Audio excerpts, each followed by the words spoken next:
Welcome to Market Discussion of the Day. Today, December 15, 2025. Monday ആണ്, പുതിയൊരു വീക്കാണ്. So പുതിയൊരു week എന്നുള്ളതിലുപരി നമ്മൾ ഈ ആഴ്ച മുതൽ എക്സ്പെക്റ്റ് ചെയ്യുന്നത് വളരെ ഒരു ചെറിയ മൂവ്മെൻ്റാണ്. കാരണം യൂറോപ്പിലൊക്കെ ക്രിസ്മസ് സ്റ്റാർട്ട് ചെയ്തു. സോ അതുകൊണ്ടിട്ട് തന്നെ വളരെ ചെറിയ മൂവ്മെൻറ്റ്സ് ഒക്കെ എക്സ്പെക്റ്റ് ചെയ്തുകൊണ്ടിരുന്നതായിരുന്നു. നമ്മൾ കഴിഞ്ഞ ആഴ്ചയൊക്കെ പറഞ്ഞിട്ടുണ്ടായിരുന്നു ഒരു ഡിസംബർ 15 തീയതിക്ക് ശേഷമൊക്കെ ചെറിയ മൂവ്മെൻ്റ് ആയിരിക്കും എന്നുള്ളത് അല്ലേ. പക്ഷേ കഴിഞ്ഞ വെള്ളിയാഴ്ച നമുക്കറിയാം വലിയ ഒരു മൂവ്മെൻറ്റ്, അതെ 4200 4200 റേഞ്ചിലൊക്കെ നിന്നുകൊണ്ടിരുന്ന മാർക്കറ്റ് വ്യാഴം വെള്ളി ദിവസങ്ങളിൽ ഒറ്റയടിക്ക് മുകളിലോട്ട് പോവുകയും 4352 എന്നൊക്കെ പറയുന്ന റേഞ്ചിലോട്ട് പോയിട്ട് തിരിച്ചു വരുന്ന ഒരു കാഴ്ചയൊക്കെ നമ്മൾ കണ്ടു അല്ലേ. സോ 4380 എന്ന് പറയുന്ന ഓൾ ടൈം ഹൈ അടിക്കുമോ ഇല്ലയോ എന്നുള്ളത് മാത്രമാണ് ഇനിയുള്ളൊരു ചോദ്യം. സോ മാർക്കറ്റ് വലിയ രീതിയിലുള്ളൊരു മുകളിലോട്ട് 4352 വരെ വെള്ളിയാഴ്ച എത്തിയതിന് ശേഷം മാർക്കറ്റ് എന്ത് സംഭവിച്ചു? മാർക്കറ്റ് ഒറ്റയടിക്ക് ഓൾമോസ്റ്റ് 4270 വരെ ഒരു 1 അവർ ക്യാൻഡിൽ കൊണ്ട് എത്തിക്കുകയും ചെയ്തു. ഓക്കെ, സോ അതുകൊണ്ടിട്ടാണ് ആക്ച്വലി ഞാൻ വെള്ളിയാഴ്ച മാർക്കറ്റിൽ നിന്ന് ഗോൾഡിൻ്റെ കൗണ്ടറിൽ പ്രത്യേകിച്ചും എടുത്ത് മാർക്കറ്റിൽ നിന്ന് മാറി നിൽക്കണം എന്നുള്ളൊരു കാര്യം പറഞ്ഞു പോയതും അല്ലേ. കാരണം വ്യാഴാഴ്ച വലിയൊരു മൂവ്മെൻറ്റ് നമ്മൾ കണ്ടു, വലിയ മൂവ്മെൻറ്റ്, $100 മുകളിലുള്ള മൂവ്മെൻറ്റ് നമ്മൾ കാണുന്ന ദിവസങ്ങളിൽ അതിൻ്റെ പിറ്റേ ദിവസം മാറി നിൽക്കണം എന്ന് ഞാൻ റെക്കമെൻഡ് ചെയ്യാറുണ്ട്. അത് മാറി നിന്നിട്ടുള്ള ആൾക്കാർക്ക് ഒന്നും ഒരു പ്രശ്നം ഉണ്ടായിട്ടില്ല. പക്ഷേ മാറി നിൽക്കാത്ത ആൾക്കാർ പല ആൾക്കാർക്കും ഒരുപാട് പൈസ ലോസ് ആവുകയും ഇവൻ അക്കൗണ്ടുകൾ വാഷ് ഔട്ട് ആവുന്ന കാഴ്ചയൊക്കെ വെള്ളിയാഴ്ച കാണുകയുണ്ടായി എന്നുള്ളൊരു കാര്യം പറയാം അല്ലേ. സോ ഫസ്റ്റ് ഓഫ് ഓൾ നമുക്ക് ഈ ആഴ്ചയിൽ നമുക്ക് എന്താ പറയുക, നമ്മൾ മാർക്കറ്റ് ഡിസ്കഷനിലോട്ട് പോകുന്നതിന് മുന്നേ ആയിട്ട് നമ്മൾ എല്ലാ വീക്കിലും തുടങ്ങുന്നത് എന്താണ്? നമ്മുടെ ഫണ്ടമെൻ്റൽ അനാലിസിസ് ആണ്, ഫണ്ടമെൻ്റൽ സൈഡിൽ നിന്നുള്ള ന്യൂസുകളാണ് അല്ലേ. സോ നമുക്ക് കലണ്ടർ ബേസ് ചെയ്തിട്ടുള്ള ഫണ്ടമെൻ്റൽസിലോട്ട് ആദ്യമേ പോയിട്ട് പൊളിറ്റിക്കൽ സൈഡിലോട്ടുള്ള ഫണ്ടമെൻ്റൽസിനെ കുറിച്ച് സംസാരിച്ചതിന് ശേഷം നമുക്ക് ഇന്നത്തെ ട്രേഡിംഗ് ഓപ്പർച്യൂണിറ്റീസ്, ടെക്നിക്കൽ ലെവൽസും പറഞ്ഞു പോവുകയും ചെയ്യാം എന്നുള്ളൊരു കാര്യം നമുക്ക് നോക്കാം. Okay, so first of all നമ്മൾ ഫണ്ടമെൻ്റൽസിലോട്ട് വരുമ്പോൾ നമുക്ക് ഈ ആഴ്ച ഇന്ന് നമുക്ക് വലിയ കുഴപ്പമില്ലാത്ത ദിവസമാണ്. പക്ഷേ ഈ ആഴ്ച ഒരു ഫണ്ടമെൻ്റൽ വീക്കാണ് എന്നുള്ളൊരു കാര്യം മനസ്സിലാക്കിയിട്ട് വേണം ട്രേഡിങ്ങിലോട്ട് ഇറങ്ങാൻ എല്ലാ ദിവസവും. ഓക്കെ, പക്ഷേ ഇന്ന് നമുക്ക് വലിയ രീതിയിലുള്ള ഭയങ്കര ഇമ്പോർട്ടൻ്റ് ആയിട്ടുള്ള ന്യൂസുകളൊന്നും ഇല്ല. ഇന്ന് നമുക്ക് കംപ്ലീറ്റ് ആയിട്ട് ഒരു ടെക്നിക്കൽ ഡേ ആയിട്ട് കൺസിഡർ ചെയ്ത് മുന്നോട്ട് പോവുകയും ചെയ്യാം, ലെവൽസ് ബേസ് ചെയ്ത് ട്രേഡ് ചെയ്ത് പോവുകയും ചെയ്യാം. ഓക്കെ, പക്ഷേ പൊളിറ്റിക്കൽ സൈഡിൽ നിന്ന് ഒരുപാട് ന്യൂസുകൾ വരുന്നുണ്ട്. അതിൻ്റെ കാര്യങ്ങളൊക്കെ ഞാൻ ഡീറ്റെയിൽ ആയിട്ട് പറഞ്ഞു പോവുകയും ചെയ്യാം.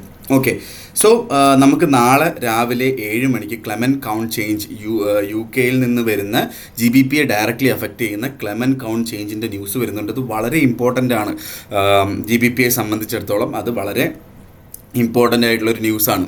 ഓക്കെ, സോ ആ ഒരു സമയത്ത്, അതായത് UK ടൈമിംഗ് 7 മണി, അതായത് ഇന്ത്യൻ ടൈമിംഗ് ഓൾമോസ്റ്റ് ഒരു 11:30 മണി 12:30 ആയിരിക്കും. ഓക്കെ, ആ ഒരു സമയത്ത് ആണ് ഈ ഒരു പർട്ടിക്കുലർ ന്യൂസ് വരുന്നത്. GBPയിൽ ട്രേഡ് ചെയ്യുന്ന ആൾക്കാർ ഇന്നത്തെ ദിവസത്തിന് മുന്നേ ആയിട്ട് മാർക്കറ്റിൽ നിന്ന് മാറി നിൽക്കാൻ ശ്രമിക്കുക എന്നുള്ളൊരു കാര്യമാണ് ഫസ്റ്റിൽ എനിക്ക് പറഞ്ഞു പോകാനായിട്ടുള്ളത്. കാരണം നാളെ ഉച്ചയ്ക്ക് മുന്നേ തന്നെ, ഇന്ത്യൻ ടൈമിംഗ് ഉച്ചയ്ക്ക് മുന്നേ തന്നെ ഈ ഒരു പർട്ടിക്കുലർ ന്യൂസ് വരുന്നുണ്ട് എന്നുള്ളൊരു കാര്യം മനസ്സിലാക്കുക. ഓക്കെ, അറ്റ്ലീസ്റ്റ് ഒരു എന്താ പറയുക, നമ്മളുടെ ഏഷ്യൻ സെഷനൊക്കെ യൂറോപ്പൊക്കെ ഓപ്പൺ ആവുന്നതിന് മുന്നേ ആയിട്ട് മാറി നിന്നാലും തെറ്റില്ലാത്ത കാര്യമാണ്. ഓക്കെ, അതിനുശേഷം നമുക്ക് യൂറോനെ ഡയറക്റ്റ്ലി അഫക്റ്റ് ചെയ്യുന്ന ജർമ്മൻ ഫ്ലാഷ് മാനുഫാക്ചറിങ് PMIയുടെ ന്യൂസ് വരുന്നുണ്ട്.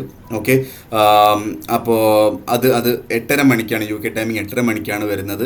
അതിനുശേഷം 1:30 മണിക്ക് US ഓപ്പൺ ആയി കഴിഞ്ഞാൽ എന്താ പറയുക, സംഭവ ബഹുലമായിട്ടുള്ള ഒരുപാട് ന്യൂസുകൾ വരുന്നുണ്ട്. ഫസ്റ്റ് ഓഫ് ഓൾ 1:30 മണിക്ക് തന്നെ ADP വീക്ക്ലി എംപ്ലോയ്മെൻറ്റ് ചേഞ്ച് ഉണ്ട്, ആവറേജ് അവർലി ഏർണിങ്സിൻ്റെ ന്യൂസ് വരുന്നുണ്ട്, കോർ റീറ്റെയിൽ സെയിൽസ് വരുന്നുണ്ട്, നോൺ ഫാം എംപ്ലോയ്മെൻറ്റ് ചേഞ്ച് വരുന്നുണ്ട്. ഓക്കെ, അതേപോലെ തന്നെ റീറ്റെയിൽ സെയിൽസ് വരുന്നുണ്ട്, അൺഎംപ്ലോയ്മെൻറ്റ് റേറ്റ് വരുന്നുണ്ട്. സോ അങ്ങനെ സംഭവ ബഹുലമായിട്ടുള്ള ഒരേ സമയത്ത് ഒരുപാട് ന്യൂസ്, അതായത് നോൺ ഫാം പേറോള് ഉൾപ്പെടെയുള്ള ന്യൂസുകൾ വരുന്നുണ്ട് എന്നുള്ളൊരു കാര്യം മനസ്സിലാക്കുക. ചൊവ്വാഴ്ച വളരെ ഇമ്പോർട്ടൻ്റ് ആണ്. അതുകൊണ്ടിട്ട് തന്നെ നമുക്ക് ഇന്നത്തെ ദിവസം ട്രേഡ് ചെയ്യുന്ന ആൾക്കാർ നാളെ ട്രേഡ് ചെയ്യാതിരിക്കുക എന്നുള്ളതാണ്. നാളെ നമുക്ക് റെസ്റ്റ് എടുക്കാം, നാളെ നമുക്ക് ട്രേഡിനകത്ത് നിന്ന് മാറി നിൽക്കുന്നത് ബെറ്റർ ആയിട്ടുള്ളൊരു ഓപ്ഷൻ ആയിരിക്കും എന്നുള്ളൊരു കാര്യം കൂടെ ഞാൻ എടുത്ത് പറഞ്ഞു പോവുകയാണ്. കാരണം ഒന്നാമത്തെ കാര്യം എന്താ വെച്ചാൽ ഇതെല്ലാം വളരെ ഇമ്പോർട്ടൻ്റ് ആയിട്ടുള്ള ന്യൂസാണ്. നമ്മൾ നോൺ ഫാം പേറോളുടെ എന്തായാലും മാറി നിൽക്കണം എന്ന് പറഞ്ഞിട്ടുള്ളൊരു ദിവസം കൂടെയാണല്ലേ. സോ അതിൻ്റെ കൂടെ തന്നെ പ്രോഫിറ്റ് ബുക്കിംഗ് ഇയർ എൻഡ് ആണ്. ഓക്കെ, ഈ വർഷത്തെ 2025 ലാസ്റ്റ് ക്വാർട്ടറിലെ ഓക്കെ, ഓൾമോസ്റ്റ് ലാസ്റ്റ് ദിവസങ്ങളാണ്. ഇനി ഒരു 15 ദിവസം കൂടെ ഉള്ളൂ നമ്മളുടെ ഇയർ അവസാനിക്കാനായിട്ട്. ഉറപ്പായിട്ടും ഇൻസ്റ്റിറ്റ്യൂഷൻസും അങ്ങനത്തുള്ള എന്താ പറയുക റീറ്റെയിൽ ട്രേഡേഴ്സും ഒക്കെ എന്ത് ചെയ്യും, അവരുടെ പ്രോഫിറ്റ് ബുക്ക് ചെയ്യാനായിട്ടുള്ളൊരു ശ്രമങ്ങൾ നടത്തും. ഒരു വർഷം ഇത്രയും ടാർഗറ്റ് ഉണ്ടാവുമല്ലോ, ഉറപ്പായിട്ടും പ്രോഫിറ്റ് ബുക്ക് ചെയ്യാനായിട്ടൊരു ശ്രമങ്ങൾ നടത്തും. ഓക്കെ, സോ ആ ശ്രമങ്ങളുടെ ഫലമായിട്ടാണ് ആക്ച്വലി കഴിഞ്ഞ ആഴ്ച നമുക്കറിയാം എന്താ പറയുക നമ്മുടെ ഫെഡ് ഇൻട്രസ്റ്റ് റേറ്റ് വന്നു $0.25% കുറയ്ക്കുകയും ചെയ്തു. ഓക്കെ, എന്നിട്ട് പോലും മാർക്കറ്റ് മുകളിലോട്ട് പോയില്ല. പിന്നീട് ഒരു റാലി സംഭവിക്കുകയും ചെയ്തു. അത് പൊളിറ്റിക്കൽ സൈഡിൽ നിന്നുണ്ടായ ന്യൂസാണ് അല്ലേ. സോ നമുക്ക് എക്സ്പെക്റ്റ് ചെയ്യാം ഒരു വലിയൊരു എന്താ പറയുക ഒരു ഡിപ്പ് മാർക്കറ്റിൽ. പക്ഷെ അതിന് ഉറപ്പൊന്നുമില്ല, കാരണം പൊളിറ്റിക്കലി ഒരുപാട് എന്താ പറയുക ന്യൂസുകൾ നടക്കുന്നത് കൊണ്ടിട്ട് തന്നെ ഉറപ്പൊന്നുമില്ല. അത് പറഞ്ഞാൽ സെല്ല് ചെയ്യാൻ നിൽക്കാതിരിക്കുക എന്നുള്ളൊരു കാര്യം കൂടെ ഞാൻ എടുത്ത് പറഞ്ഞു പോവുകയാണ് കേട്ടോ. പക്ഷേ ഇയർ എൻഡ് ആണ്, പ്രോഫിറ്റ് ബുക്കിംഗ് ഉണ്ടാവാം. ഒരു കാരണവശാലും എന്താ പറയുക നമ്മളുടെ സ്റ്റോപ്പ് ലോസ് ഇല്ലാതെ ട്രേഡ് ചെയ്യരുത് എന്നുള്ളൊരു കാര്യം കൂടെ ഞാൻ പറഞ്ഞു പോവുകയാണ്. ഓക്കെ, സോ ചൊവ്വാഴ്ച വളരെ ഇമ്പോർട്ടൻ്റ് ആയിട്ടുള്ള നോൺ ഫാം പേറോൾ ഡേയുടെ ന്യൂസാണ് എന്നുള്ളൊരു കാര്യം കൂടെ ഞാൻ എടുത്ത് ഓർമ്മിപ്പിച്ച് പോവുകയാണ്. സോ വെനസ്ഡേ നേരെ വീണ്ടും GBPയിൽ CPIയുടെ ന്യൂസ് വരുന്നുണ്ട്. ഓക്കെ, സോ ചൊവ്വാഴ്ച മാറി നിൽക്കുന്ന നമ്മൾ ബുധനാഴ്ച നമ്മുടെ ഇതിലോട്ട് ചാടി ഇറങ്ങാതിരിക്കുക GBPയിൽ. ഓക്കെ, പെയ്യെ ചെയ്ത് പോകാം എന്നുള്ളതാണ് എൻ്റെ ഒപ്പീനിയൻ. ഓക്കെ, ഉച്ചയ്ക്ക് 12 മണിക്ക് മോണിറ്ററി പോളിസി ഉണ്ട് GBPയെ ഡയറക്റ്റ്ലി എഫക്റ്റ് ചെയ്യുന്നത്. ഓക്കെ, സോ അതേപോലെ തന്നെ എന്താ പറയുക നമ്മളുടെ ഒരുപാട് ഒഫീഷ്യൽ ബാങ്ക് റേറ്റ് വരുന്നുണ്ട്, ഇൻട്രസ്റ്റ് റേറ്റ്. ഓക്കെ, നമ്മുടെ GBP ഡയറക്റ്റ്ലി എഫക്റ്റ് ചെയ്യുന്ന ഇൻട്രസ്റ്റ് റേറ്റ് വരുന്നുണ്ട്. സോ ബേസിക്കലി നമ്മൾ നേരത്തെ പറയാറുള്ളൊരു കാര്യമാണ്, ഫെഡ് ഇൻട്രസ്റ്റ് റേറ്റ് കുറച്ചാൽ UK ഇൻട്രസ്റ്റ് റേറ്റ് കുറയ്ക്കാറുണ്ട് നോർമലി. ഓക്കെ, സോ ഈ വട്ടം കുറയ്ക്കുമോ ഇല്ലയോ എന്നുള്ളൊരു കാര്യം അറിയില്ല. ഓക്കെ, കുറച്ചാൽ എന്ത് സംഭവിക്കും, കുറച്ചില്ലെങ്കിൽ എന്ത് സംഭവിക്കും. സോ ബേസിക്കലി നമുക്ക് ഇന്നത്തെ ദിവസം കൊണ്ട് GBPയിൽ ട്രേഡ് ചെയ്യുന്ന ആൾക്കാർ മാറി നിൽക്കുന്നത് ബെറ്റർ ആയിട്ടുള്ളൊരു കാര്യമായിരിക്കും. കാരണം നാളെ നമുക്ക് ക്ലെമൻ കൗണ്ട് ചേഞ്ച് ഉണ്ട്. എന്താണ് ക്ലെമൻ കൗണ്ട് എന്നും അത് എങ്ങനെ അഫക്റ്റ് ചെയ്തെന്നുള്ള കാര്യങ്ങളൊക്കെ നിങ്ങൾ തന്നെ റിസർച്ച് നടത്തി പഠിക്കുക എന്നുള്ള കാര്യമാണ് എനിക്ക് പറയാനായിട്ടുള്ളത് കേട്ടോ. അപ്പോൾ ഇൻട്രസ്റ്റ് റേറ്റ് മറ്റന്നാൾ വരുന്നുണ്ട്, രാവിലെ തന്നെ CPI വരുന്നുണ്ട്, ഇൻട്രസ്റ്റ് റേറ്റ് ഉച്ചയ്ക്കും വരുന്നുണ്ട്. ഓക്കെ, സോ അതും വളരെ വളരെ ഇമ്പോർട്ടൻ്റ് ആയിട്ട് നമ്മൾ നോക്കി കാണുകയും ചെയ്യണം. അതിനുശേഷം 12:30 മണിക്ക് ബാങ്ക് ഓഫ് ഇംഗ്ലണ്ട് ഗവർണർ ബെയ്ലിയുടെ സ്പീച്ച് ഉണ്ട്, അതും വളരെ ഇമ്പോർട്ടൻ്റ് ആയിട്ട് നമ്മൾ കാണുകയും ചെയ്യണം. ഇതെല്ലാം നമ്മുടെ GBP USDയെ ഡയറക്റ്റ്ലി അഫക്റ്റ് ചെയ്യുന്ന കാര്യങ്ങളാണ്. ഓക്കെ, സോ നമ്മൾ സമാധാനത്തിൽ GBPയിലൊക്കെ ട്രേഡ് ചെയ്തുകൊണ്ടിരിക്കുന്ന ആൾക്കാരാണ്. സോ അതുകൊണ്ടിട്ട് തന്നെ നമുക്ക് നാളെയും മറ്റന്നാളും GBPയിൽ നിന്ന് മാറി നിൽക്കാം. ഓക്കെ, USD JPY ഒക്കെ നല്ല കറൻസിയാണ്. അപ്പോൾ അതിനെയൊന്നും ഡയറക്റ്റ്ലി അഫക്റ്റ് ചെയ്യുന്ന ന്യൂസുകളൊന്നും ഇന്നും നാളെയും മറ്റന്നാളത്തെ ന്യൂസുകളിലൊന്നും തന്നെ ഇല്ല അല്ലേ. സോ നമുക്ക് മറ്റന്നാൾ 1:30 മണിക്ക് CPIയുടെ ന്യൂസ് USയിൽ നിന്ന് വരുന്നുണ്ട്, അത് ഡയറക്റ്റ്ലി ഗോൾഡിനെ അഫക്റ്റ് ചെയ്യും. ഓക്കെ, അത് വളരെ ഇമ്പോർട്ടൻ്റ് ആണ്. അൺഎംപ്ലോയ്മെൻറ്റ് ക്ലെയിംസ് ഉണ്ട്, അതായത് എല്ലാ ബുധനാഴ്ചയും വരുന്ന ഇനിഷ്യൽ ജോബ്ലെസ് ക്ലെയിംസ് വരുന്നുണ്ട്, തേഴ്സ്ഡേ വരുന്നുണ്ട്. ഓക്കെ, അതേപോലെ തന്നെ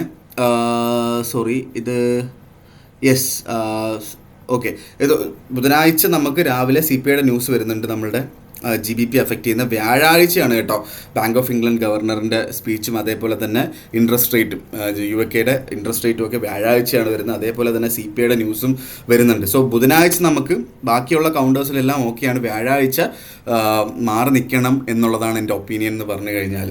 ഓക്കെ, വ്യാഴാഴ്ച എല്ലാ കൗണ്ടേഴ്സിൽ നിന്ന് മാറി നിൽക്കണം, കാരണം CPIയുടെ ന്യൂസ് വരുന്നുണ്ട് നമ്മളുടെ USയിൽ നിന്നും. ഓക്കെ, സോ വെള്ളിയാഴ്ച നമ്മൾ നോക്കുകയാണെങ്കിൽ bank of Japan policy rate ആണ്.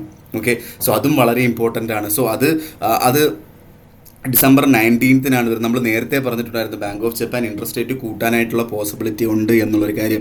Bank of Japan interest rate കൂട്ടിയാൽ JPYയുടെ റേറ്റ് താഴും, USD JPYയുടെ റേറ്റ് താഴോട്ട് പോകും എന്നുള്ളൊരു കാര്യം മനസ്സിലാക്കിയിട്ട് വേണം നമ്മൾ JPYയിലും ട്രേഡ് എടുക്കാനായിട്ട്. സോ വ്യാഴാഴ്ച ട്രേഡിനകത്ത് നിന്ന് മാറി നിൽക്കുക, JPYയിൽ നിന്ന് മാറി നിൽക്കുക, വ്യാഴാഴ്ചക്കുള്ളിൽ ട്രേഡെല്ലാം ക്ലോസ് ചെയ്യുക എന്നുള്ളൊരു കാര്യം കൂടെ ഞാൻ എടുത്ത് ഓർമ്മിച്ചു പോകും. കാരണം എല്ലാത്തിനെയും ഡയറക്റ്റ്ലി അഫക്റ്റ് ചെയ്യുന്ന ന്യൂസുകളാണ്. നമുക്ക് ഈ ആഴ്ച വളരെ ഇമ്പോർട്ടൻ്റ് ആയിട്ടുള്ളൊരു ഫണ്ടമെൻ്റൽ വീക്കാണ് എന്നുള്ളൊരു കാര്യം മനസ്സിലാക്കിയിട്ട് വേണം നമ്മൾ ട്രേഡിലോട്ട് കടന്നു പോകാനായിട്ട്. ഓക്കെ, രാവിലെ 7 മണിക്ക് രാവിലെ 5 മണി ആ ഒരു സമയത്ത് 5:30 മണിക്കൊക്കെയാണ് കേട്ടോ bank of Japan policy rate. Okay, അതിനുശേഷം നമുക്ക് രാവിലെ 7 മണിക്ക് റീറ്റെയിൽ സെയിൽസ് വരുന്നുണ്ട്. UK ഡയറക്റ്റ്ലി GBP അഫക്റ്റ് ചെയ്യുന്ന റീറ്റെയിൽ സെയിൽസ് വരുന്നുണ്ട്. സോ ഇത് രണ്ടുമാണ് വെള്ളിയാഴ്ച വരാനിരിക്കുന്ന ന്യൂസുകൾ. ഓക്കെ, സോ നമുക്ക് ബേസിക്കലി പറഞ്ഞു കഴിഞ്ഞാൽ ചൊവ്വാഴ്ച GBP കംപ്ലീറ്റ്ലി മാറി നിൽക്കുക. നോൺ ഫാം പേറോൾ ആയതുകൊണ്ട് എല്ലാ കൗണ്ടേഴ്സിൽ നിന്നും US സെഷന് മുന്നേ ആയിട്ട് മാറി നിൽക്കുക. പറ്റുവാണെങ്കിൽ ചൊവ്വാഴ്ച ട്രേഡ് ചെയ്യാതിരിക്കുക എന്നുള്ളൊരു കാര്യമാണ് പറയാനായിട്ടുള്ളത്. വ്യാഴാഴ്ച അതേ ഇമ്പോർട്ടൻസോടെ കാണുക.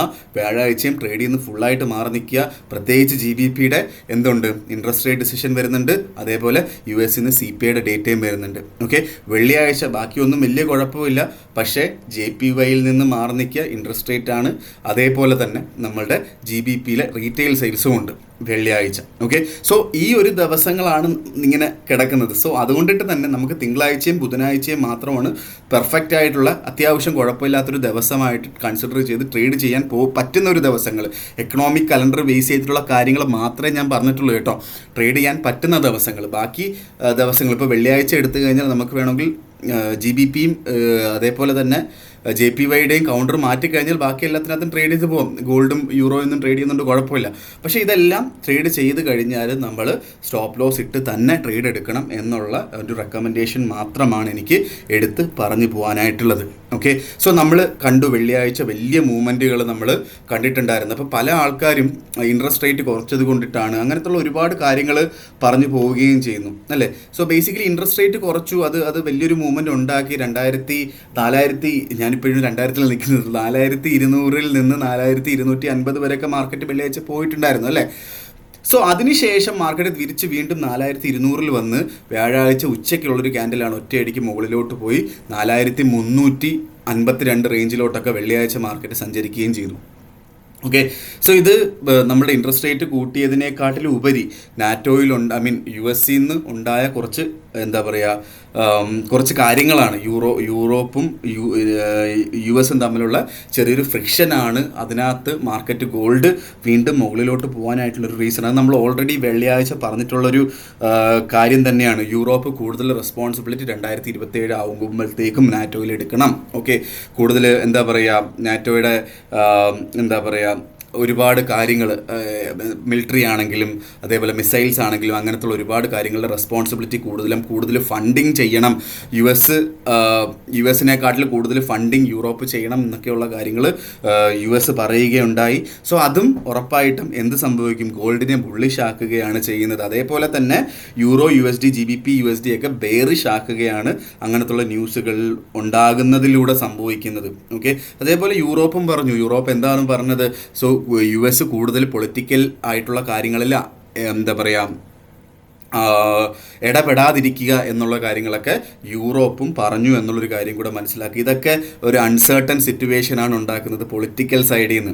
ഓക്കെ, സോ അത് മറന്നു പോവാതിരിക്കുക. അങ്ങനത്തുള്ള സ്റ്റേറ്റ്മെൻറ്റ്സ് US വരും US സെഷനിൽ. അതുകൊണ്ടിട്ട് തന്നെ നമ്മൾ എന്താ പറയുക US സെഷനിൽ വലിയ രീതിയിലുള്ള മാർക്കറ്റ് മൂവ്മെൻറ്റ്സ് നമ്മൾ എക്സ്പെക്റ്റ് ചെയ്യണം. അപ്പോൾ ഇങ്ങനത്തുള്ള പൊളിറ്റിക്കലായിട്ടുള്ള സിറ്റുവേഷൻസ് വരുന്ന സമയത്ത് ഞാൻ നിങ്ങളടുത്ത് റെക്കമെൻഡ് ചെയ്യുന്നത് ഗോൾഡിൽ ട്രേഡ് ചെയ്യാതിരിക്കുക എന്നുള്ളൊരു കാര്യമാണ്.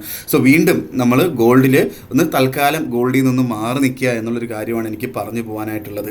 ഓക്കെ, സോ അതേപോലെ തന്നെ നമുക്കറിയാം റഷ്യ ഉക്രൈൻ ആ ഒരു വാറിനെ സംബന്ധിച്ച് ഉണ്ടായിട്ടുള്ള കുറേ കാര്യങ്ങൾ. US റഷ്യയും തമ്മിൽ മീറ്റിംഗ് ഉണ്ടായിരുന്നു 2 ആഴ്ചയ്ക്ക് മുന്നേ. ഒരു സൊല്യൂഷനും ഇല്ലാതെ ആ മീറ്റിംഗ് കടന്നുപോയി. ഓക്കെ, സോ അതും ഗോൾഡിലുണ്ടാക്കുന്ന സമ്മർദ്ദം കൂടുതലാണ്. ഗോൾഡ് അതും സപ്പോർട്ട് ചെയ്യും. അതേപോലെ യൂറോയും പൗണ്ടും വീക്കർ സൈഡിലോട്ട് അതിനെയും കൊണ്ടുപോവുകയും ചെയ്യും. സോ അത് മാത്രമല്ല, കഴിഞ്ഞ ആഴ്ച വന്ന US fed interest rate 0.25% കുറയ്ക്കുകയുണ്ടായി.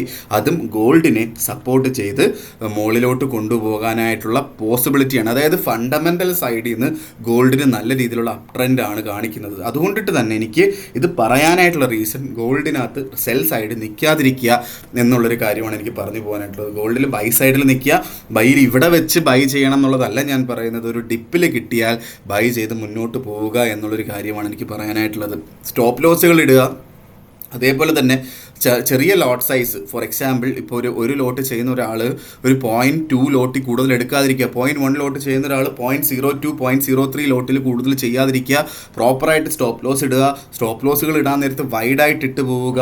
Okay, കാരണം ഞാൻ 0.1 ലോട്ട് ഒരു ലോട്ട് ചെയ്യണമെന്ന് പറയുന്ന ആൾക്കാർ 0.2 ലോട്ട് ചെയ്യണമെന്ന് പറയുന്നത് വൈഡായിട്ട് സ്റ്റോപ്പ് ലോസ് ഇടാനായിട്ടാണ്. അത് പോയാലും വലിയ കുഴപ്പമില്ല എന്നുള്ളൊരു എന്താ പറയുക, കുഴപ്പമില്ല എന്നുള്ള ആൾക്കാരൊക്കെയാണ് ഞാൻ പറഞ്ഞു പോകുന്നത്. അതുകൊണ്ടാണ് ചെറിയ ലോട്ട് സൈസ് എടുക്കാൻ പറയുന്നത്. ഓക്കെ, സോ ഇത് അങ്ങനെയൊക്കെ ചെയ്തു പോയാൽ ഉറപ്പായിട്ട് ഗോൾഡിൽ ട്രേഡ് ചെയ്യാം. ഇല്ലാത്ത ആൾക്കാർ ട്രേഡ് ചെയ്യുന്ന തൽക്കാലം മാറി നിൽക്കുന്നതായിരിക്കും ഗോൾഡിൻ്റെ കൗണ്ടറിൽ പ്രത്യേകിച്ച് നല്ലത്. കാരണം ബാക്കി എല്ലാത്തിനകത്ത് നല്ല ഓപ്പർച്യൂണിറ്റീസ് ഉണ്ട് അല്ലേ. സോ ഫസ്റ്റ് ഓഫ് ഓൾ നമുക്ക് നേരെ ടെക്നിക്കൽ സൈഡിലോട്ട് പോകാം. നമുക്കറിയാം നമ്മൾ ഒരുപാട് നേരെ നമ്മുടെ ഫണ്ടമെൻ്റൽ സൈഡിനെ കുറിച്ച് പറഞ്ഞു. കാരണം ഒരുപാട് ഫണ്ടമെൻ്റൽസ് ഉണ്ടായത് കൊണ്ടിട്ടാണ് അങ്ങനെ പറയേണ്ടി വന്നത് അല്ലേ. നമുക്ക് നേരെ നമ്മളുടെ ടെക്നിക്കൽ സൈഡിലോട്ട് പോകുന്നതിന് മുന്നേ ആയിട്ട് എനിക്ക് വളരെ ഇമ്പോർട്ടൻ്റ് ആയിട്ട് കാര്യം പറയാനുള്ളത് എന്താ വെച്ചാൽ, ഫ്രീ ആയിട്ടുള്ള ഫോറക്സ് ട്രേഡിംഗ് കോഴ്സ് ഞാൻ യൂട്യൂബിൽ അപ്ലോഡ് ചെയ്തിട്ടുണ്ട്. നിങ്ങൾക്ക് എല്ലാവർക്കും കാണാവുന്നതാണ്. ഞാൻ എൻ്റെ ഡിസ്ക്രിപ്ഷൻ ബോക്സിൽ നിങ്ങൾ നോക്കിക്കഴിഞ്ഞാൽ പാർട്ട് 1, പാർട്ട് 2, പാർട്ട് 3 ഞാൻ അപ്ലോഡ് ചെയ്തിട്ടുണ്ട്. നിങ്ങൾക്ക് കാണാൻ പറ്റുന്നതായിരിക്കും. അത് കണ്ടിട്ട് ഉറപ്പായിട്ടും അഭിപ്രായം പറയുക. ഫോറക്സ് ട്രേഡിംഗ് പഠിക്കണം എന്നുള്ള നിങ്ങളുടെ സുഹൃത്തുക്കൾക്ക് ഈ ഒരു വീഡിയോ അയച്ചു കൊടുക്കണം എന്നുള്ളത് എൻ്റെ ഒരു റെക്കമെൻഡേഷൻ മാത്രമാണ്. സോ അതിനുശേഷം നിങ്ങൾക്ക് എന്തെങ്കിലും ഡൗട്ട് ഉണ്ടെങ്കിൽ എൻ്റെ ഡിസ്ക്രിപ്ഷൻ ബോക്സിൽ എൻ്റെ നമ്പരും ഉണ്ടാവും. എനിക്ക് മെസ്സേജ് അയച്ചു കഴിഞ്ഞാൽ ബാക്കി കാര്യങ്ങൾ നമുക്ക് 1-to-1 മീറ്റിങ്ങിലോ അല്ലെങ്കിൽ ഗ്രൂപ്പായിട്ടുള്ള മീറ്റിങ്ങിലോ ഒക്കെ ഡിസ്കസ് ചെയ്ത് പോവുകയും ചെയ്യാമെന്ന് എടുത്ത് ഓർമ്മിപ്പിച്ച് പോവുകയാണ്. Okay, so coming to market discussion, coming to technical side, first of all നമുക്ക് നമ്മളുടെ USD JPYയിൽ നമുക്ക് പോവാം. USD JPY 154.97 നിൽക്കുന്നു. ഓക്കെ, സോ 156ൻ്റെ മുകളിലായിട്ട് അവിടെ നിന്ന് ഒരു പ്രോപ്പറായിട്ട് റെസിസ്റ്റൻസ് ഉണ്ടാവുകയും അവിടെ നിന്ന് താഴോട്ട് മാർക്കറ്റ് വീഴുകയും ചെയ്തതാണ് നമ്മളിപ്പോൾ കണ്ടത് അല്ലേ. സോ നമുക്ക് ഇനിയുള്ളൊരു ഓപ്പർച്യൂണിറ്റി എവിടെയാണെന്ന് ചോദിച്ചാൽ 154.60 ഒക്കെ അടുത്ത് മാർക്കറ്റ് കിട്ടുകയാണെങ്കിൽ അവിടെ നിന്നുള്ളൊരു ബൈ ഓപ്പർച്യൂണിറ്റിയാണ് എനിക്ക് JPYയിൽ പറഞ്ഞു തരാനായിട്ടുള്ളത്. ഓക്കെ, സോ 154.60 അവിടെ ബൈ ചെയ്യുന്ന ആൾക്കാർ നമുക്ക് ഒരു ഒരു ഒരു ടൈറ്റായിട്ടുള്ള സ്റ്റോപ്പ് ലോസ് എന്ന നിലയ്ക്ക് 154.20 താഴെയായിട്ട് സ്റ്റോപ്പ് ലോസ് വെക്കുകയും ചെയ്യാം. 1:1.5 റേഷ്യോയിൽ നമുക്ക് ടേക്ക് പ്രോഫിറ്റ് എടുത്ത് പോവുകയും ചെയ്യാം. ഓക്കെ, സോ ഫോർ എക്സാമ്പിൾ ഇപ്പോൾ നമ്മളുടെ എന്താ പറയുക, നമുക്ക് ഓൾമോസ്റ്റ് എല്ലാ മാർക്കറ്റ് ഓപ്പണിങ്സിനും 155 മുകളിലായിരുന്നു അല്ലേ. സോ നമുക്ക് 155.60 155.50 ഒക്കെയാണ് നമുക്കൊരു സപ്പോർട്ടായിട്ട് ആക്ട് ചെയ്യുന്നത്. സോ ആ ഒരു സോണിൽ നിന്ന് നമുക്ക് സപ്പോർട്ട് ചെയ്ത് മുകളിലോട്ട് പോകും എന്നുള്ളൊരു പ്രതീക്ഷയിൽ നമുക്ക് അവിടുന്ന് ബൈ ചെയ്ത് മുന്നോട്ട് പോകും. ടൈറ്റായിട്ട് വെക്കുക. സ്റ്റോപ്പ് ലോസ് 154.20 താഴെയായിട്ട് സ്റ്റോപ്പ് ലോസും വെച്ച് പോവുക എന്നുള്ളൊരു കാര്യമാണ് എനിക്ക് JPYയിൽ പറഞ്ഞു പോകാനായിട്ടുള്ളത്. ഓക്കെ, സോ അല്ലാത്ത പക്ഷം സ്ട്രോങ്ങർ ആയിട്ടുള്ള ഒരു സപ്പോർട്ട് എപ്പോഴും 154 തന്നെയാണ്. 154 അവിടെ നിന്ന് ബൈ ചെയ്യുന്ന ആൾക്കാർ 153.40 താഴെയായിട്ട് സ്റ്റോപ്പ് ലോസ് വെച്ച് 1:1.5 റേഷ്യോയിൽ ടേക്ക് പ്രോഫിറ്റ് എടുത്ത് പോവുകയും ചെയ്യുക എന്നുള്ളൊരു കാര്യമാണ് എനിക്ക് പറയാനായിട്ടുള്ളത്. ഓക്കെ, സോ അതാണ് നമ്മുടെ JPY USD JPYയിൽ എനിക്ക് പറഞ്ഞു പോകാനായിട്ടുള്ള ഓപ്പർച്യൂണിറ്റി. സോ USD JPYയിൽ ഈ ആഴ്ച ട്രേഡ് ചെയ്യുന്ന ആൾക്കാർ ട്രേഡിങ്ങിൽ പ്രോഫിറ്റ് ബുക്ക് ചെയ്ത് തന്നെ മുന്നോട്ട് പോവുക കേട്ടോ. കാരണം വെള്ളിയാഴ്ചയാണ് നമ്മുടെ ബാങ്ക് ഓഫ് ജപ്പാൻ്റെ ഇൻട്രസ്റ്റ് റേറ്റ് ഡിസിഷൻ. അത് മറന്നു പോവാതെ ട്രേഡ് ചെയ്യുക. കാരണം ഫണ്ടമെൻ്റൽസ് വരുന്നുണ്ട് എന്നുള്ളൊരു കാര്യം മനസ്സിൽ വെക്കുക. ഓക്കെ, സോ രണ്ടാമത് നമ്മൾ നേരെ നമ്മളുടെ GBP USDയിലോട്ട് വരുമ്പം GBP USD 1.3379 നിൽക്കുന്നു. നമുക്ക് അടുത്ത് ഇമ്മീഡിയറ്റ് ആയിട്ടുള്ളൊരു സപ്പോർട്ട് അല്ലെങ്കിൽ ഒരു ബൈ ഓപ്പർച്യൂണിറ്റി 1.3340 ഒക്കെ അടുത്ത് കിട്ടുകയാണെങ്കിൽ നമുക്ക് അവിടുന്ന് ബൈ ചെയ്ത് മുന്നോട്ട് പോവുകയും ചെയ്യാം. വളരെ ടൈറ്റ് ആയിട്ടുള്ള 1.320 അവിടെ സ്റ്റോപ്പ് ലോസ് അല്ലെങ്കിൽ അതിൻ്റെ താഴെയായിട്ട് 1.3300 താഴെയായിട്ട് സ്റ്റോപ്പ് ലോസ് ഇടുന്നതാണ് ആക്ച്വലി സേഫ് ആയിട്ടുള്ളൊരു എൻട്രി. അതായത് ഒരു 60 പിപ്പിൻ്റെ സ്റ്റോപ്പ് ലോസും ഓക്കെ നമുക്കൊരു 90 പിപ്പിൻ്റെ ടേക്ക് പ്രോഫിറ്റും വെക്കാം വേണമെങ്കിൽ. പക്ഷേ ഉറപ്പായിട്ടും 1.3340 അവിടെ ഉറപ്പായിട്ടും ഒരു റെസിസ്റ്റൻസ് ഉണ്ടാവും. സോ അത് നിങ്ങളുടെ ഔചിത്യം പോലെ നിങ്ങൾ സ്റ്റോപ്പ് ലോസും ടേക്ക് പ്രോഫിറ്റും ഡിസൈഡ് ചെയ്യുക എന്നുള്ളൊരു കാര്യമാണ് എനിക്ക് പറഞ്ഞു പോകാനായിട്ടുള്ളത്. ഇമ്മീഡിയറ്റ് ആയിട്ടുള്ള സപ്പോർട്ട് നമുക്ക് ഓപ്പർച്യൂണിറ്റി ഉള്ളത് 1.3340 അവിടെ നിന്നുള്ളൊരു ബൈ ഓപ്പർച്യൂണിറ്റി, 1.3300 താഴെ സ്റ്റോപ്പ് ലോസ്. അല്ലാത്ത ആൾക്കാർക്ക് കുറച്ചുകൂടെ വെയിറ്റ് ചെയ്യാൻ തയ്യാറാണ് എങ്കിൽ 1.3300 എന്ന് പറയുന്ന സ്ട്രോങ്ങർ സപ്പോർട്ടിൻ്റെ അവിടുന്ന് ബൈ ചെയ്ത് മുന്നോട്ട് പോവുകയും ചെയ്യാം. 1.3 0.270 താഴെയായിട്ട് സ്റ്റോപ്പ് ലോസും വെച്ച് പോകാം എന്നുള്ളതാണ് എൻ്റെ റെക്കമെൻഡേഷൻ. 1:1.5 റേഷ്യോയിൽ നമുക്ക് ടേക്ക് പ്രോഫിറ്റും എടുത്ത് പോവുകയും ചെയ്യാം. ഓക്കെ, സോ നേരെ നമ്മളുടെ യൂറോയിലോട്ട് വരുമ്പം 1.1739 ഇപ്പോൾ മാർക്കറ്റ് നിൽക്കുന്നത്. ഓക്കെ, സോ മാർക്കറ്റ് 1.1740 മാർക്കറ്റ് നിൽക്കുന്നത്. മാർക്കറ്റ് 1.1700 മുകളിലായിട്ട് നല്ല രീതിയിലുള്ള സപ്പോർട്ട് എടുത്ത് മുന്നോട്ട് പോയിക്കൊണ്ടിരിക്കുകയാണ്. 1.1700 അവിടെ നമുക്ക് ബൈ എൻട്രി കിട്ടിക്കഴിഞ്ഞാൽ അവിടെ നിന്നുള്ളൊരു ബൈ ആണ് ഏറ്റവും ഉചിതമായിട്ടുള്ളൊരു ബൈ എൻട്രി. നമുക്ക് സ്റ്റോപ്പ് ലോസ് 1.1670 താഴെയായിട്ട് സ്റ്റോപ്പ് ലോസ് വെക്കുകയും ചെയ്യാം. ഓക്കെ, അതായത് ഒരു 30 പിപ്പിൻ്റെ സ്റ്റോപ്പ് ലോസ് ഞാൻ പറഞ്ഞിട്ടുള്ളൂ. സോ അതുകൊണ്ടിട്ട് തന്നെ നമുക്കൊരു 60 പിപ്പിൻ്റെ ടേക്ക് പ്രോഫിറ്റ് എടുത്ത് പോവുകയും ചെയ്യാം. സേഫായിട്ട് 1.1660 താഴെയായിട്ട് 40 പിപ്പിൻ്റെ വെക്കുകയും ചെയ്യാം കേട്ടോ. അങ്ങനെയാണെങ്കിലും നമുക്കൊരു 60 പിപ്പ് 70 പിപ്പിൻ്റെ ടേക്ക് പ്രോഫിറ്റ് എടുത്ത് മുന്നോട്ട് പോവുകയും ചെയ്യാം. ഓക്കെ, ഉറപ്പായിട്ടും യൂറോയിൽ ഒരു സെൽ ഓപ്പർച്യൂണിറ്റി എനിക്ക് പറയാനായിട്ടുള്ള എന്താ വെച്ചാൽ 1.1800 അവിടെ നിന്നുള്ളൊരു സെൽ ഓപ്പർച്യൂണിറ്റിയാണ്. 1.1800 അവിടെ നിന്ന് സെല്ല് ചെയ്യുന്ന ആൾക്കാർ 1.1860 മുകളിലായിട്ട് സ്റ്റോപ്പ് ലോസ് വെക്കുക എന്നുള്ളൊരു കാര്യം കൂടെ ഞാൻ എടുത്ത് ഓർമ്മിപ്പിച്ച് പോവുകയാണ്. ഓക്കെ, സോ നേരെ നമ്മളുടെ ഗോൾഡിലോട്ട് വരുമ്പം 4347 എന്ന് പറയുന്ന ഒരു റേഞ്ചിൽ നിൽക്കുന്നു. എപ്പോൾ വേണമെങ്കിലും ഇത് പൊട്ടി താഴെ വീഴാം എന്നുള്ള പ്രതീക്ഷയിൽ വേണം ട്രേഡ് ചെയ്യാനായിട്ട്. ഓക്കെ, സോ എപ്പോഴും ബൈ ചെയ്യാനായിട്ടാണ് ഞാൻ റെക്കമെൻഡ് ചെയ്യുന്നത്. സെല്ല് ചെയ്യാം ഓൾ ടൈം ഹൈയുടെ അവിടെ എത്തിക്കഴിഞ്ഞാൽ 3380 അവിടേക്ക് എത്തിക്കഴിഞ്ഞാൽ അത് ഓൾ ടൈം ഹൈ ആണ് എന്ന് ഉള്ള ഒരേ ഒരു കൺസിഡറേഷനിൽ, നോ അതർ ടെക്നിക്കാലിറ്റീസ്, ഒരേ ഒരു കൺസിഡറേഷനിൽ വേണം എന്നുള്ള ആൾക്കാർക്ക് സെല്ല് ചെയ്യാം. ഞാൻ അവിടുന്ന് സെല്ല് ചെയ്യുന്നില്ല. ബൈ ഓപ്പർച്യൂണിറ്റി എവിടെയാണെന്ന് വെച്ചാൽ 4305 4310 റേഞ്ചിലൊക്കെ കിട്ടിക്കഴിഞ്ഞാൽ ബൈ ഓപ്പർച്യൂണിറ്റി ഉണ്ട്. ഞാനത് റെക്കമെൻഡ് ചെയ്തില്ല, ഞാൻ എടുക്കാത്ത ട്രേഡാണത്. ഓക്കെ, നിങ്ങൾക്ക് വേണമെങ്കിൽ ഒരു $25 സ്റ്റോപ്പ് ലോസ് ഇട്ട് വേണമെങ്കിൽ എടുത്ത് പോകാം എന്നുള്ളൊരു കാര്യമാണ് എനിക്ക് പറയാനായിട്ടുള്ളത്. ഒരു ലോട്ട് ചെയ്യുന്ന ആൾക്കാർ 0.2 ലോട്ട് മാത്രമാണ് കച്ചവടം ചെയ്യേണ്ടത്. കാരണം വലിയ മാർക്കറ്റ് മൂവ്മെൻറ്റ്സ് US സെഷനിൽ എക്സ്പെക്റ്റഡ് ആണ് എന്നുള്ളൊരു കാര്യം കൺസിഡർ ചെയ്ത് വേണം നമ്മൾ ട്രേഡിലോട്ട് ഇറങ്ങണം എന്നുള്ളൊരു കാര്യമാണ് എനിക്ക് പറയാനുള്ളത്. 3305 310 റേഞ്ചിൽ ബൈ ചെയ്ത് മുന്നോട്ട് പോകാം. ഓക്കെ, സോ ഇത് ചെയ്യുന്ന ആൾക്കാർ വളരെ ചെറിയ ലോട്ട് സൈസ് എടുക്കുക, സ്റ്റോപ്പ് ലോസ് ഇടുക, ടേക്ക് പ്രോഫിറ്റ് ഇട്ട് മുന്നോട്ട് പോവുക. അല്ലാതെ വെറുതെ ട്രേഡിലോട്ട് ചാടി ഇറങ്ങരുത്. മാർക്കറ്റ് ഹൈലി വോളറ്റൈൽ സിറ്റുവേഷനിലോട്ട് വന്നിട്ടുണ്ട്. വീണ്ടും പൊളിറ്റിക്കലായിട്ടുള്ള ഒരുപാട് പ്രശ്നങ്ങൾ ഉണ്ടായത് കൊണ്ടിട്ടും അത് മാത്രമല്ല ഈ ആഴ്ച ഭയങ്കരമായ ഒരു ഫണ്ടമെൻ്റൽ വീക്കാണ്. ഒക്കെ ഒരുപാട് ഈവൻറ്റ്സ് നടക്കാൻ കിടപ്പുണ്ട് എന്നുള്ളൊരു കാര്യം കൂടെയൊക്കെ കൺസിഡർ ചെയ്തിട്ട് വേണം നമ്മൾ ട്രേഡിലോട്ട് ഇറങ്ങണം എന്ന് പറഞ്ഞുകൊണ്ട് ഞാൻ ഇന്നത്തെ ദിവസത്തെ മാർക്കറ്റ് ഡിസ്കഷൻ കൺക്ലൂഡ് ചെയ്യാണ്. മാർക്കറ്റ് ഡിസ്കഷനായിട്ട് നമ്മൾ നാളെ കാണുന്നത് വരെ അതിന് മുന്നേ ആയിട്ട് വളരെ ഇമ്പോർട്ടൻ്റ് ആയിട്ടുള്ള കാര്യം, ഞാനൊരു ട്രിപ്പിലാണ് ആക്ച്വലി. ഓക്കെ, സോ ചിലപ്പം ഞാൻ നാളെയൊക്കെ നമ്മുടെ മാർക്കറ്റ് ഡിസ്കഷൻ എത്രമാത്രം ചെയ്യാൻ പറ്റും എന്നുള്ളൊരു കാര്യം എനിക്കറിയില്ല. മാക്സിമം ചെയ്യാനായിട്ട് ശ്രമിക്കാം എന്ന് പറഞ്ഞുകൊണ്ട് ഞാൻ ഇന്നത്തെ ദിവസത്തെ മാർക്കറ്റ് ഡിസ്കഷൻ കൺക്ലൂഡ് ചെയ്യാണ്. മാർക്കറ്റ് ഡിസ്കഷനായിട്ട് നമ്മൾ നാളെ കാണുന്നത് വരെ എല്ലാവർക്കും ഗുഡ് ബൈ.